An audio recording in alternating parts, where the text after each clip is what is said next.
그때에 예수께서 대답하여 이르시되 천지 주제이신 아버지여 이것을 지혜롭고 슬기 있는 자들에게는 숨기시고 어린아이들에게는 나타내심을 감사하나이다. 옳소이다. 이렇게 된 것이 아버지 뜻이니이다. 내 아버지께서 모든 것을 내게 주셨으니 아버지 외에는 아들을 아는 자가 없고 아들과 또 아들의 소원대로 계시를 받는 자 외에는 아버지를 아는 자가 없느니라. 수고하고 무거운 짐짐자들아 다 내게로 오라. 내가 너희를 쉬게 하리라.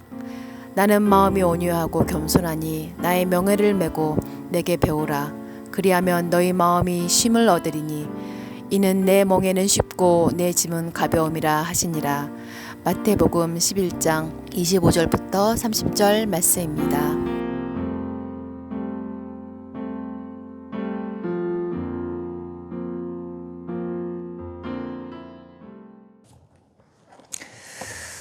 오늘도 변함없이 주님을 사랑하는 동료자들과 사모님, 주님의 은혜가 하늘에서 심령 속에 내리시기를 주의 이름으로 축원합니다. 저는 오늘 이 말씀을 생각하면서 우리 고향 생각이 났습니다. 참 지금은 해안도로가 나가지고 너무 휴양도시처럼 아름답게 아름다운 경치가 펼쳐져 있는 것을 제가 몇 년 전에 봤습니다. 작년에도 가고 그 앞에도 갔는데 정말 내가 태어난 고향은 너무나도 낙후돼 가지고 반듯한 길이 없었어요. 그래서 지게를 짊어지고 올라가는 사람들을 보면은 가파른 산길을 올라갔다가 바닷가의 길입니다. 그리고 또 제방을 통과하면은 또 산을 갔다가 쉽게 말해서 자전거 한 대도 제대로 끌고 갈 수 있는 그런 지역이 아니었습니다. 사람들은 농토를 한 평이라도 더 만들기 위해 가지고 논두렁 밭두렁이 얼마나 실 논두렁 밭두렁이었는지 그런 고향에서 농촌 운동을 좀 해서 좀 그런 걸 넓혀보려고 했지만은 그런 것이 잘 이루어지지 않았습니다. 그러나 지금 가서 보니까 너무나도 여수하고 한 5분 정도면은 그냥 가고 그 앞에 펼쳐진 푸른 바다 뒤에 산들이 너무너무 아름답고 그 옆에 서 있는 교회가 정말로 이상적인 교회처럼 그렇게 들었었습니다. 이런 산길, 바닷가 산길, 또 내려가는 내리막길, 그 지게를 지고 들판에서 곡식단을 나르는 우리 고향 사람들 참 지금도 잊을 수가 없고 나도 몇 번 한 1년 동안 시골에서 살아왔습니다만은 너무 짐을 지고 올라가는 거 너무 힘들어서 다른 일은 다 해도 지게 짐지고 가파른 언덕길을 못 가겠다. 그런 참 고통스러운 때도 있었습니다. 그런데 오늘 우리가 당하고 있는 코로나19의 그 펼쳐진 여러 가지 모습들을 볼 때 참 사람들이 어려움을 당하고 있구나. 그냥 답답한 마음들, 뛰쳐나오고 싶은 마음들, 뭔가 갇혀있지를 못하는 시민들, 한강공원에 나와가지고 있는 그 사람들을 생각하면 얼마나 마음이 답답해서 그러겠는가. 나도 답답한데 학원을 이렇게 해라 저렇게 해라 교회를 이렇게 해라 저렇게 해라 답답하고 그런 마음의 답답함보다는 또 경제적으로 얼마나 많은 사람들이 어려움을 당하고 있는가. 그리고 밤낮 없이 수고하는 그 간호사들을 보니까 참 또 의사들을 보니까 참 우리 아들은 개인 병원을 하기 참 다행이다. 그런 생각도 들고 그걸 한 번이라도 행정적으로 막아보려고 애쓰는 그 공무원들 참 여러 가지로 무거운 짐을 지고 있구나. 이럴 때 예수님이 만약에 우리에게 하신 말씀이 계시다면 아마 그랬을 것입니다. 수고하고 무거운 짐진 자들아 다 내게로 오라. 그 로산젤레스 가면은 웨스턴과 피코 사이에 우뚝 서성 교회가 있는데 아마 미국 교회를 빌려가지고 한인 교회를 하는 그런 교회일 겁니다. 그 교회 이름을 내가 기억을 못하는데 거기에 높은 종탑에서 내리기를 수고하고 무거운 짐진 자들아 다 내게로 오라. 한글하고 영어를 다 이렇게 써져 있습니다. 자, 우리 예수님이 말씀하시기를 내 멍에는 쉽다. 내 짐은 가볍다. 나는 마음이 온유하다. 나는 겸손하니 내게 나와서 내 짐을 지고 내 멍에를 메고 쉼을 얻으라. 오늘 정말 이렇게 세상이 지금 가만히 요즘에 저는 뭘 생각하냐 하면은 목회 50년과 50년의 그 세월과 그리고 한국 그리고 세계 역사의 변천사의 복음을 어떻게 전해야 될 건가 이런 걸 한번 생각을 해보고 만 사역 50년이 되면은 2004년 8월 30일이 만 목회 50년인데 그런 그 어떤 사역의 길과 세상 변천사를 한번 조금 힘닿는 대로 써보고 싶은 마음이 들었습니다. 부족한 종에게 하나님께서 은혜를 주셔서 기록을 다 안 해놨지만은 목회 사역과 우리 한국의 변천사 그리고 세계의 역사의 흐름 이런 것을 좀 조명을 해봤으면 그런 생각이 듭니다. 그럼 수고하고 무거운 짐자들이 어떻게 이 고난의 때에 편히 좀 쉼을 얻을까? 쉼을 얻을까? 저는 이런 걸 늘 생각합니다. 그 태풍 속에 고요가 있답니다. 태풍이 부르치고 막 해일이 일어나면은 그 속을 들여다보면은 한 중심에는 뭔가 고요한 지점이 있다.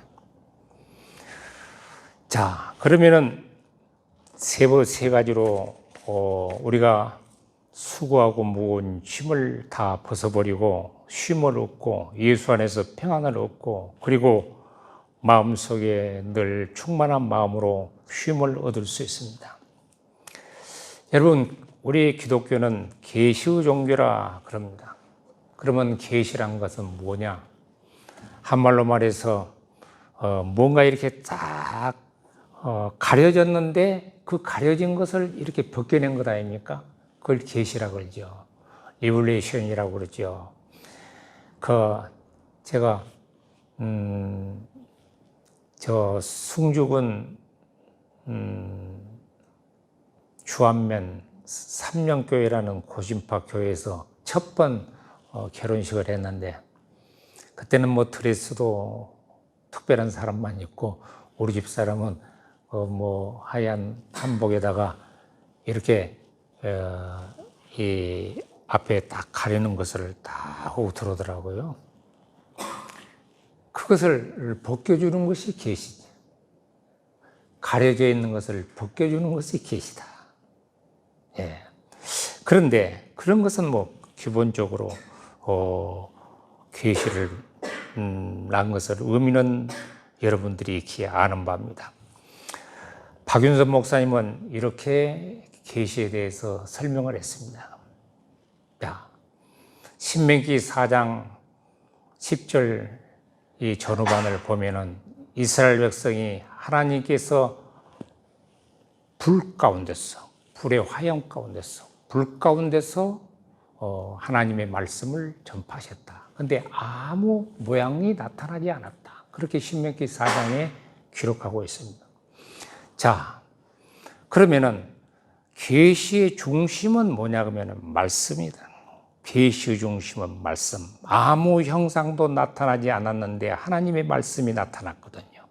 하나님의 말씀이 십계명이 전파되었거든요. 하나님께서는 인류 역사상 유일하고 위대하신 계시를 그때 이스라엘 백성들에게 나타내 보였는데 그 중심은 말씀에 있었다. 보이는 것에 있는 것이 아니고 말씀에 있었다는 것입니다.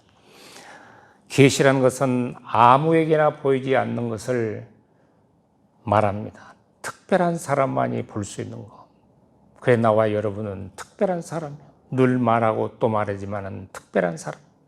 천국의 진리를 알고 구원의 진리를 아무에게나 보여주는 것이 아니고 영안이 열린 것이 아닌데, 그래서 27절에는 아들과 아들의 소원대로 계시를 받은 자 외에는 아버지를 아는 자가 없느니라.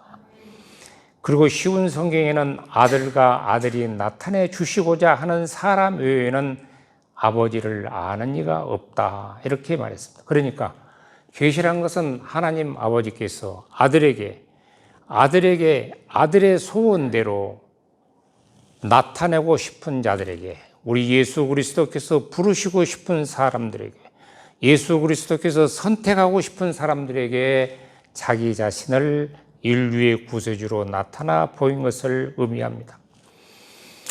예수 그리스도 당시에 복음은, 예수님은 모든 사람에게 가서 전파를 했습니다. 그러나 복음의 초대에 응답한 사람은 많지를 않았습니다. 그것을 받아들인 사람은 소수였습니다. 개인적이었습니다.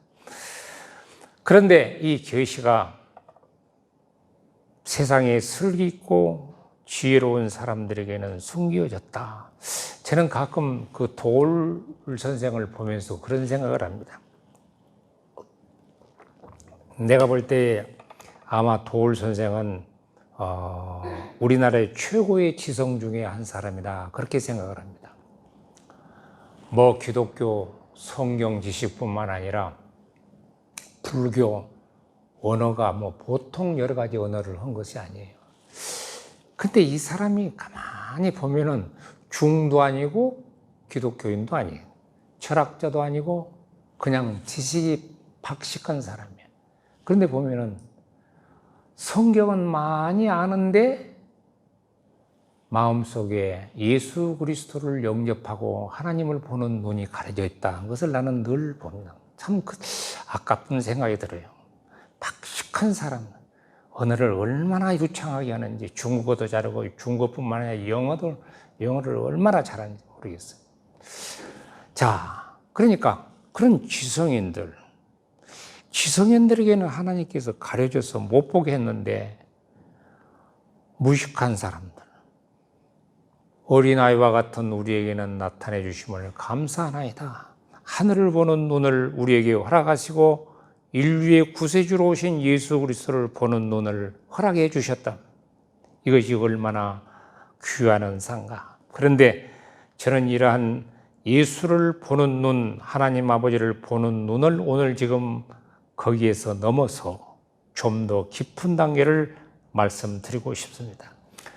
바울은 에베소 3장에 이런 말을 했어요. 에베소 교인들에게 계시로 내게 비밀을 알게 하셨다. 그래, 계시로 내게 비밀을 알게 하셨다.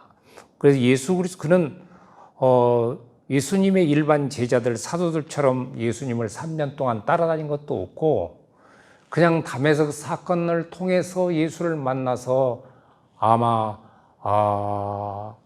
하나님께서, 예수님께서 특별하게 자기 자신을 바울 사도에게 계시를 해서 가르쳐 준 것입니다. 그런데 이런 말이 있어요. 에베소 3장에 무슨 말을 했냐면 참 신기하게, 내가 계시를 받은 이 비밀을 대강 썼다 그러는, 대강. 그런데 그 뒤에 무슨 말하냐면, 내가 보내준 서신을 너희들이 읽으면은 그것에서 비밀을 더 깊이 알 것이다. 이것을 읽으면 그리스도의 비밀을 내가 깨달은 것을 너희가 알 수 있으리라 그랬거든요. 그러니까 성경 속에서 예수 그리스도의 그 비밀의 계시를 나타내 보여줬는데, 대강 썼다는 말은 뭐는 그냥 뭐 정성없이 썼다는 말이 아니고, 내가 받은 계시에, 내가 받은 그 비밀의 진리가 그 구원의 예수에 대한 그 놀라운 깊이가 말할 수 없이 많지만은 너희들에게 대강 썼다. 그 대강 썼는데 그걸 다 말할 수 없어서 그런 표현은 많습니다. 고린도서 12장에 보면 삼층천 하늘나라에 올라갔는데 봤는데 이걸 가히 말할 수 없는 그걸 봤다. 그런데 말로 표현할 수 없는 거 다 봤는데 그거 쓸 수 없어서 다 그냥 혹시 시험이 들거나 혹시 그것이 이상하게 생각할까 봐서 그만 그치노라 그랬거든요. 그러니까 계시라는 것은 뭐냐면 성경을 보는 눈. 영화는 아무나 떠져서 보는 것이 아닙니다. 주의 구원의 도를 깨닫는 것, 그냥 십자가의 도를 기본적으로 아멘하고 믿는 것, 거기에서 더 깊이 들어가서 말씀의 맛을 아는 것, 주님과 깊은 조나단 에드워드처럼 묵상을 통하여서 산속의 깊은 고요 속에서 하나님과 하나님 아들 예수 그리스도와 속삭이는 것, 주의 흔적에 이 세상에 오셔서 남기신 흔적의 그 구절구절을 읽으면서 감동을 받은 것, 그래 계시의 눈이 밝아지고 더 밝아지는 것. 나는 여러분들이 성경을 읽을 때 예수님의 흔적을 깨닫고 예수님이 우리를 사랑하신 그 사랑의 정도를 깊이 알고 그렇게 해서 좀 깊은 충만한 분량에 들어가기를 바라고 소원합니다. 그래서 제가 상당히 강조하는 것이 이 마태복음 11장 계시에 대한 것입니다. 올소이다 이렇게 된 것이 아버지의 뜻이니다. 어린아이들과 같은 제자들에게 갈릴리 어부 출신인 이들에게 촌놈들을 불러가지고 어부들을 불러가지고 인류의 복음을 온 세상에 복음을 전할 위대한 사명을 줄 수 있는 이 사명을 받은 사람은 참 별 볼 일 없는 사람들입니다. 이 사람들에게 계시의 정신을 준 걸 감사합니다. 오늘 여러분들이 이 각박한 세상에서 성경 말씀만 더 펴면은 그냥 너무 감사하고 감격해서 마음속의 은혜가 풍성하게 지기를 바라는 마음입니다. 두 번째로는 예수님의 부드러운 초대입니다. 28절입니다. 수고하고 무거운 짐진 자들아 다 내게로 오라. 내가 너희를 쉬게 하리라. 왜 부드러운 초대인가? 여러분, 이 성경을 보면 참 마태복음 11장에 그 25절 앞부분을 보면은 화 있을진저 예수님이 그냥 화가 나셨어. 왜 화가 나셨어? 예수님에 대한 불신, 벳세다의 그 기적을 베푸는 그 벳세다의 사람들의 불신, 그리고 가버나움 예수님의 제2 고향으로 살으셨던 그 삼으셨던 본동리라고까지 하는 가버나움, 많은 이적을 행했죠. 벳세다에서는 500여의 기적을 행했죠. 가버나움에서는 많은 이적을 행했죠. 지붕을 뚫고 내려오는 중풍병자를 고치시는 사건, 그 외에 많은 사건들이 기적이 여기서 일어났죠. 그렇지만은 이러한 불신의 동료를 향하여서 예수님께서 무슨 말씀을 했느냐? 소돔과 고모라 성에 같은 그러한 무서운 심판의 진노의 말씀을 하셨거든요. 두로와 시돈이라는 이방 땅과 같은 그러한 이방 땅에 이것을 전했으면 더 나았을 뻔했다. 자, 회개했으리라 아마 그들이. 그런데 이렇게 예수님께서 그 앞부분에 벳세다와 가버나움 심판날의 소돔과 고모라가 너보다 견디기 쉽다고 하셨는데 불신에 대해서, 그런데 갑자기 25절부터서는 방향이 바꿔집니다. 방향이 이렇게 바꿔집니다. 그래서 어떤 목사님은 이런 말을 했어요. 이 부드러운 예수님의 음성, 수고하고 무거운 짐진 자들아 다 내게로 오라. 봄날에 따뜻한 초대가 있다. 저는 오늘 또 가만히 보니까 이 날씨가 얼마나 아름답습니까? 초가을을 알리는 산들바람이 싹 이렇게 불고 있는데 보이지 않는 병균은 사람들을 괴롭혀서 아마 세계인들이 지금 그 통계가 아침에는 안 봤습니다만 얼마나 많은 사람들이 죽어가고 고통당하고 있는지. 자, 폭풍과 눈보라 속에서 고요함으로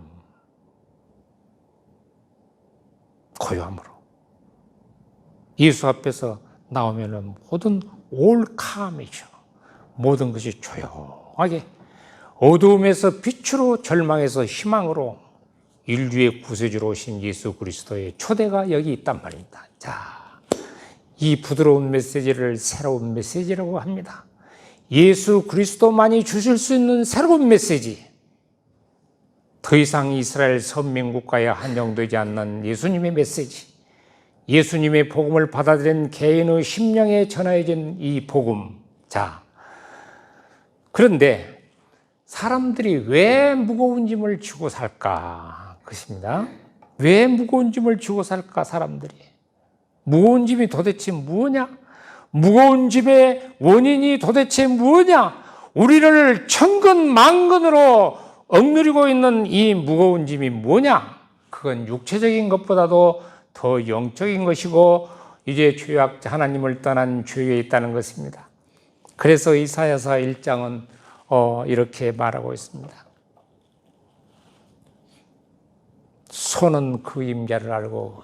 얼마나 이사야 1장이 범죄한 이스라엘 백성을 향해서 그 말이 정말 심금을 울린지 몰라요. 손은 그 임자를 알고 나귀는 구유를 알건만은 이스라엘은 알지 못한다 그랬지. 내 백성은 깨닫지 못한도다. 슬프다. 범죄한 나라여, 허물진 백성이여, 행악의 종자여, 행위가 부패한 자식이로다. 그들이 여호와를 버리며 이스라엘의 거룩한 자를 만으로 여기셨도다. 그랬는데 이런 죄악이 뭐냐 그러면은 5절 6절에 가서 온 머리는 병들었고 온 마음은 피곤하였다. 새로 맞은 흔적뿐이오늘 그랬습니다. 그러니까 죄의 결과는 병들고 머리가 병들고 마음이 병들고 마음이 피곤하고. 자, 저는 늘 그런 생각을 합니다. 인도의 간디가 왜 그렇게 큰 일을 무장, 무폭력, 비폭력 운동으로 인도를 영국에서부터서 그런 독립운동을 했을까? 간디가 크리스찬이라고 나타내 지은 역사는 기록은 별로 없지만은 그러나 그는 복음을 깊이 한 사람이에요. 간디의 마음은 청결했기 때문에, 예수님을 닮고자 하는 마음이 있었기 때문에, 그래서 죄의 짐에 억눌리지 않기 때문에 그런 비폭력 운동을 전개할 수 있었던 것입니다. 자, 시편 38편 4절에 보면은 내 죄악이 내 머리에 넘쳐서 무거운 짐 같으니 감당할 수 없나이다. 이렇게 말했습니다. 그러니까 다시 말하자면은 우리 인간의 무거운 짐, 사람을 피곤케 하는 이 짐, 이건 뭐냐 그러면은 죄악 때문에 왔단 말이에요. 죄의 짐은 너무 무거워서 나의 힘으로 치우거나 옮길 수 없습니다. 오직 한 곳, 오직 한 분, 그분 예수 그리스도, 우리의 무거운 죄의 짐을 풀어놓을 수 있습니다. 그래서 죄의 짐을 풀어놓고 오 내 영혼아 어찌하여 낭망하며 어찌하여 불안하여 하는고 너는 하나님을 바라라. 자, 그는 나와 여러분을 부르시고 택하시어 무거운 죄의 짐을 다 자신이 짊어지시고 옮기시기 위해서 세상에 오셨습니다. 지금 이 순간도 성령을 통하여 수고하고 무거운 짐자들아 다 내게로 오라. 내가 너희를 쉬게 하리라. 아멘. 자, come to me. 나한테 오라. all you, 너 모든 사람들을 who are weary, 지쳤단 말이야. 그리고 그냥 무거운 짐이 얼마나 무거더니 뭐든 그냥 무거운 짐을 주고 그런 사람들에게 I'll give you rest, 쉼을 주겠다. 그래서 세 번째는 쉬게 하리랍니다. 자, 우리에게 진정한 쉼을 주시는 주님은 마음이 온유하고 겸손하다. 이건 얼른 쉽게 생각하면 무슨 말인고 참 쉬우면서도 어려워요. 그런데 자, 성경을 보시는 분들은 이렇게 보시더라고요. 누가복음 15장에 여러분 잃어버린 양들 양을 찾는 그 기쁨, 탕자의 비유가 나오지 않아요.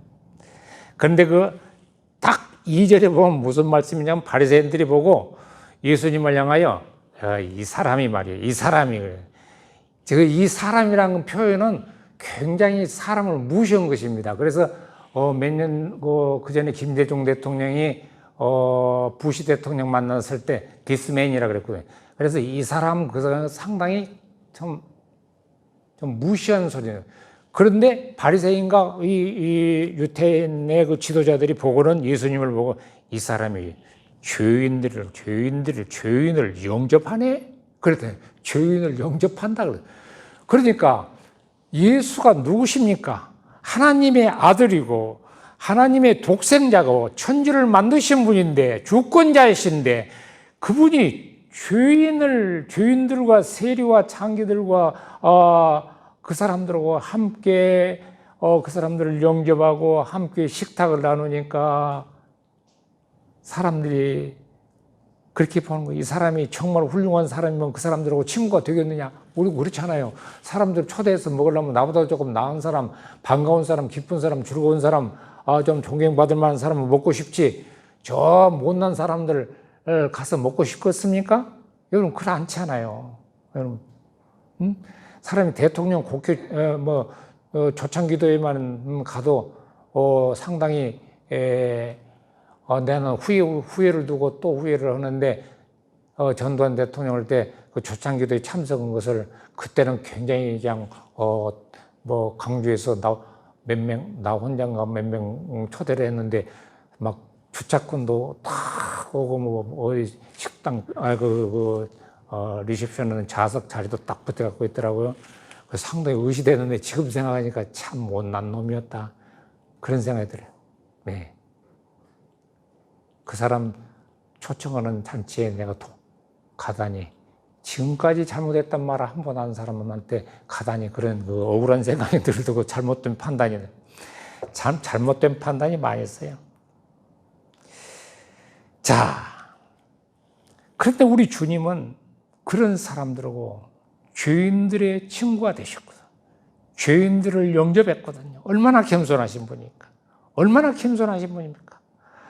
요한복음 8장에 보면은 현장에서 가늠한 여인을 예수님께서 나도 너희를 정죄치 아니한다 그랬잖아요. 얼마나 온유하신 분입니까? 온유함으로 통치하신 분이요. 겸손하심으로 세상의 구세주가 되신 분이요. 자, 그분이 오셔서 우리의 영혼의 상태를 거룩하게, 신성하게, 청정지역으로 만드신다는 주님의 말씀입니다. 쉬게 하리라. 우리의 마음이 청정지역이 된다면 우리 마음은 진정한 쉼을 얻을 것입니다. 우리의 멍에를 대신 짊어지시기 위하여 우리를 부르신 주님이시여. 그런데 나의 멍에를 메고 오라. 그래서 내가 우리 이 말씀을 좀 쉽게 이해할 수 있는 좋은 예화가 없을까 하고 제가 중동은 좀 몇 번 가봤습니다만은 그 송아지가 소하고 송아지가 들판에서 그 밭을 일구는 그런 건 좀 못 봤거든요. 그런데 근데 그 중동의 소와 어미소와 새끼 송아지는 이렇게 한답니다. 어미소가 이 멍에를 딱 메고 가면은 그 옆에 송아지가 따라가는데 그 송아지에는 송아지가 그 무거운 그 밭을 가는 줄은 다 어미소 송아지한테다가 어미소한테다 매게 하고 새끼 송아지는 그냥 멍에만 걸쳐 놓는다는 거예요. 그 멍에만 걸쳐 놓고서 그냥 따라가게, 어미만 졸랑졸랑 따라가게 하는 거예요. 자, 우리의 멍에도 예수님께서 그렇게 하신다는 겁니다. 예수님께서 짊어지시고 무거운 짐을 짊어지시고 우리는 그냥 덤으로 멍의 흔적만 그냥 멍의 힘만 내고 따라간다는 거예요. 얼마나 좋은 표현입니까? 참된 쉼은 그러면 어디서 올까요? 어떻게 올까요? 두 가지에서 온다 그러죠. 첫째는 맡김, 두 번째는 성별. 맡김. 여러분 참 맡긴다는 거 좀 어렵죠? 저는 좀 사람들에게 맡기지를 잘 않습니다. 뭐 한다 그래서 또 확인을 하고 자꾸 확인을 해. 맡긴다는 거 어렵지 않습니까? 자, 이 말씀을 준비하면서 그래, 나 자신이 모든 걸 맡기고 살아야 되고 그냥 죽게 맡기는 거야. 자, 내가 아침마다 기도를 할 때 아이고 자녀들은 주님 앞에 맡겼습니다. 진즉 해놨는데 하나님 알제리에 있는 딸내미도 불쌍히 여겨주시고 큰딸도 어떻게 해주시고 뭐 아들도 병원이 조금 행편없다는데 어렵다는데 조금 어떻게 해주시고 그러다가 맡겼다는데 자식은 주님 앞에 맡긴 지 이미 오래입니다. 그랬는데 또 오고 맡기지를 잘 못한 건가 이런 생각이 들더라고요. 네? 지금 오늘 또 상당히 지금 좀 초조합니다. 뭐가 사실 초조하냐 그러면은 새로 온다는 학원생들이 4명이나 줄을 서 있는데 4명이나 등록을 해놓고 있는데 원서를 써놓고 있는데 2.5가 어떻게 완화되든지 뭐 어찌해줘야 올 건데 모처럼 이 늙은 선생이 애들을 좀 뭐 한다는 학원을 한다니까 이거 그래서 좀 완화됐으면 좋겠다 그러면 좀 초조해요. 근데 가만히 생각하면 지금까지 살게 했는데 맡기자. 뭐 맡김, 그 맡기는 거 참 여러분 오늘 맡기는 것 좀 배우십시다. 아멘. 그 맡기는 것 참. 그러니까 우리는 너무나 걱정이 여러 가지. 경쟁적인 의식, 주도권적인 의식, 친구들보다도 동기들보다 나아야 할 건데 그런 의식, 어떤 자리에 연연하는 거, 그 젊은이들이 그러지만 연연하지 말아야 돼. 주님께 의지하고 오늘을 성실히 살 때 내일은 주님이 인도하시는 거예요. 때를 따라 하나님께서 우리의 나아가는 삶을 책임져 주시기 때문에 그에게 맡기는 거예요. 그래서 솔로몬은 이런 말을 했어요. 제가 전도서를 읽으면서 요즘은 무슨 생각이냐면 자꾸 성경을 제대로 잘 안 읽으니까 성경을 읽을 때 1장의 1절은 뭐 2장의 2절은 뭐 3장의 3절은 뭐 그렇게 좀 읽으면 그런 생각이 들더라고요. 그래서 전도서 6장 6절을 보니까 뭔가는 천년의 갑절을 산다 할지라도 낙을 누리지 못하면 무슨 소용이 있는가? 다 같은 곳으로 간다. 우리가 그래서 열심히 살고 뭘 이루었다 할지라도 낙이 쉼이잖아요. 쉼을 누리지 못한다면 주 안에서 평안히 쉼을 누리지 못한다면 우리가 무슨 소용이 있겠습니까? 오늘 말씀을 맺겠습니다. 쉼의 축복과 은혜는 위로부터서 오는 것입니다. 위로부터 오는 쉼, 위로부터 오는 안식, 위로부터 오는 평안함. 많은 사람이 원하고 있지만은 소낙비와 같은 그런 복을 받기를 원하고 있지만은 그게 잘 안 되죠. 우리 주님께서 허락하신 자만이 그리스도 안에서 예수 안에서 진정한 쉼은 우리의 죄의 짐도 현실의 짐도 우리의 육신의 짐도 모든 무거운 짐을 다 대신 짊어지신 주님에게 맡기고 우리의 삶이 하루하루를 성별되게 살려고 노력을 하면서 그때 하나님이 위로부터 내리는 안식과 쉼이 여러분의 삶 위에 인생 위에 따를 것입니다. 기도하겠습니다. 거룩하신 하나님 감사합니다. 오늘 수고하고 무거운 짐진 자들을 부르시는 주님의 음성을 사랑하는 종들이 받아 누리게 하여 주시옵소서. 이 환난의 시기가 지나가고 우리의 영도 우리의 육신도 우리의 환경도 쉼을 찾게 하여 주시옵소서. 예수님 이름으로 기도합나이다. 아멘.